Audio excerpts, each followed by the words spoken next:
오늘 저는 여러분들과 함께 요셉 얘기를 좀 하고자 합니다. 우리가 신앙생활하면서 아마 가장 많이 듣는 믿음의 선배 가운데 한 분이 바로 요셉이 아닐까요? 어릴 때부터 요셉 얘기를 많이 들어서 누구보다도 잘 알고 계시리라고 믿습니다. 하나님께서 내게 원하시는 것이 무엇일까? 이런 얘기를 좀 드리고자 하는데요. 요셉의 말씀을 통해서 찾아보려고 합니다. 창세기 45장입니다. 7절이요. 하나님이 큰 구원으로 당신들의 생명을 보존하고 당신들의 후손을 세상에 두시려고 나를 당신들보다 먼저 보내셨나니. 아멘. 여러분, 사람은 자기의 존재의 이유를 아는 것이 참 중요합니다. 존재의 이유를 안다면 아마도 내가 왜 살아야 하는지, 또 어떻게 살아야 하는지, 그리고 무엇을 해야 하는지를 알게 되리라고 생각을 합니다. 사람이 자기 자신의 존재 이유에 대해서 확실하게 알 수만 있다면, 그걸 안다면 아마도 열심히 살 것입니다. 그리고 또 최선을 다해서 살 것입니다. 그리고 또 그 일을 위해서 살아가면서 힘들고 어려운 일이 생긴다라고 할지라도 그 일 때문에 불평하거나 원망하지 않을 것입니다. 왜냐하면 자기의 존재 이유를 정확하게 알기 때문에 그렇습니다. 여러분, 요셉은 참 훌륭한 사람입니다. 그의 인격이나 성품, 믿음 다 훌륭합니다. 어떤 경우에 보면 사람의 믿음이 훌륭해도 인격이나 성품이 훌륭하지 못한 경우도 있지 않습니까? 여러분, 야곱을 보면 물론 나중에는 하나님께서 그의 성품까지도 바르게 해주셨지만 야곱의 믿음이 좋다고 할 수는 있지만 야곱의 성품이나 인격이 좋은 건 아니었습니다.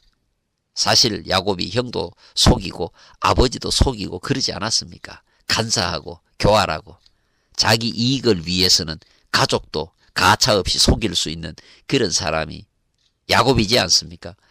근데 요셉은 그의 인격이나 성품도 굉장히 부드럽고 훌륭한 것 같습니다. 그의 믿음뿐만이 아니라 아마도 그의 훌륭한 인격과 성품이 믿음도 좋게 만들지 않았나 그렇게 생각을 해봅니다. 여러분, 객관적인 사실은 형들이 요셉을 팔았지 않습니까? 그리고 또 그를 죽이려고 했지 않습니까? 그런 과정을 통해서 요셉이 얼마나 고생을 많이 했습니까? 참 생각해보면 너무너무 비참할 것 같아요. 사랑하는 가족이잖아요. 그리고 형들이잖아요. 자기를 죽이려고 하고 또 종으로 팔아버리고 그것 때문에 알지 못하는 타양살이를 얼마나 고생했습니까? 보디발의 가정에서 종살이 하고요.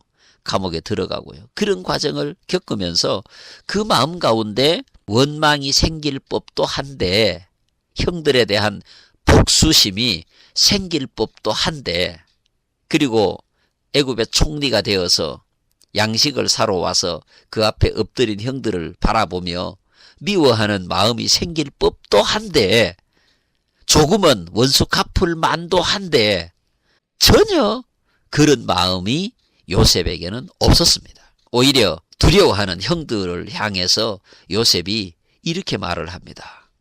당신들이 나를 이곳에 팔았다고 해서 근심하지 마소서. 한탄하지 마소서. 하나님이 생명을 구원하시려고 나를 당신들보다 먼저 보내셨나이다.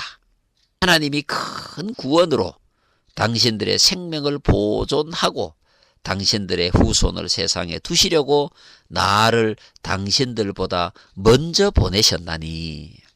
성인 군자가 따로 없는 거죠.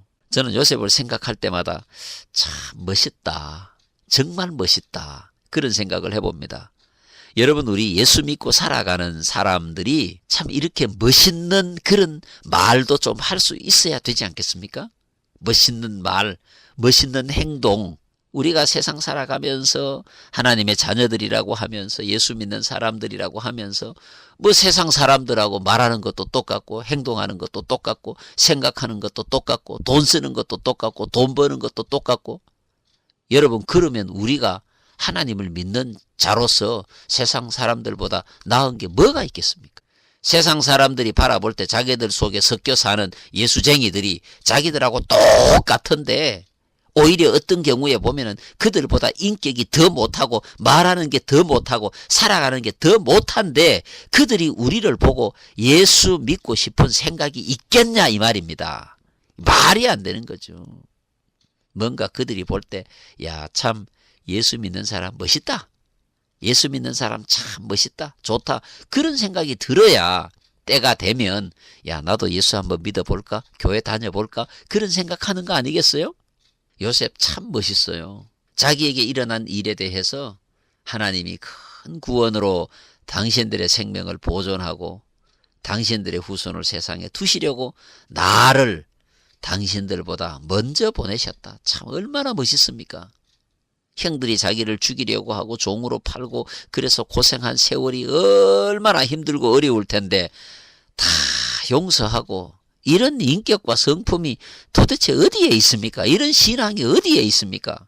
모두 다 그냥 자기 잘난 맛에 살고 그냥 자기 욕심에 살고 자기 가족만 위해서 살고 자기 인생만 위해서 살고 전부 그러고 있지 않습니까?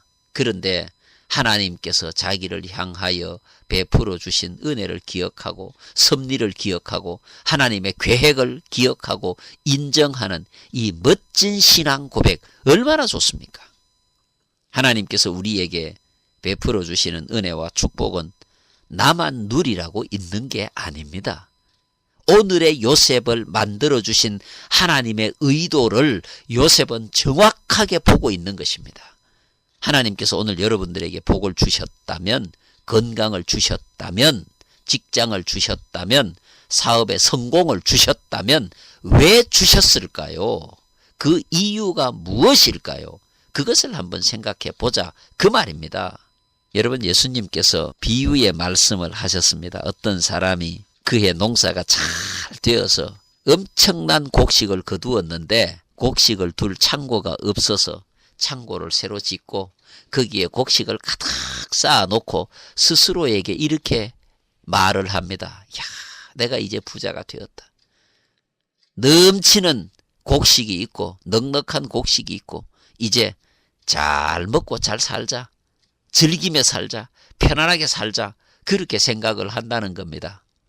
하나님께서 이 어리석은 부자에게 말하기를 야, 이놈아, 내가 오늘 밤에 너의 영혼을 거두어 가면 이 많은 것이, 이 모든 곡식이 누구의 것이 되겠느냐. 참 어리석죠.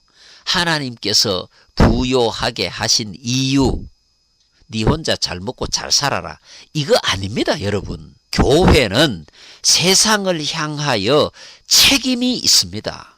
하나님께서 우리에게 건강을 주신 것, 하나님께서 우리에게 물질을 주신 것, 나 혼자 잘 먹고 잘 살아라고 하나님께서 우리에게 건강 주시고 물질 주신 거 분명히 아닙니다. 여러분, 교회는 세상을 향하여 책임이 있습니다.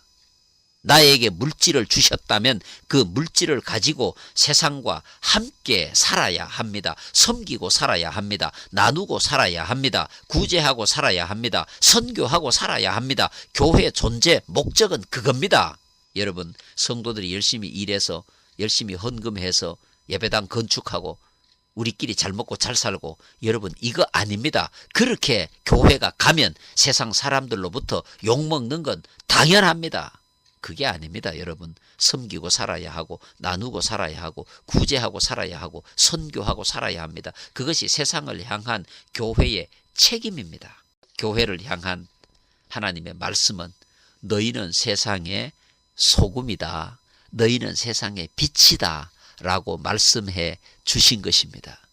요셉으로 통하여 일어난 하나님의 역사가 얼마나 크고 위대한 거 아시지 않습니까?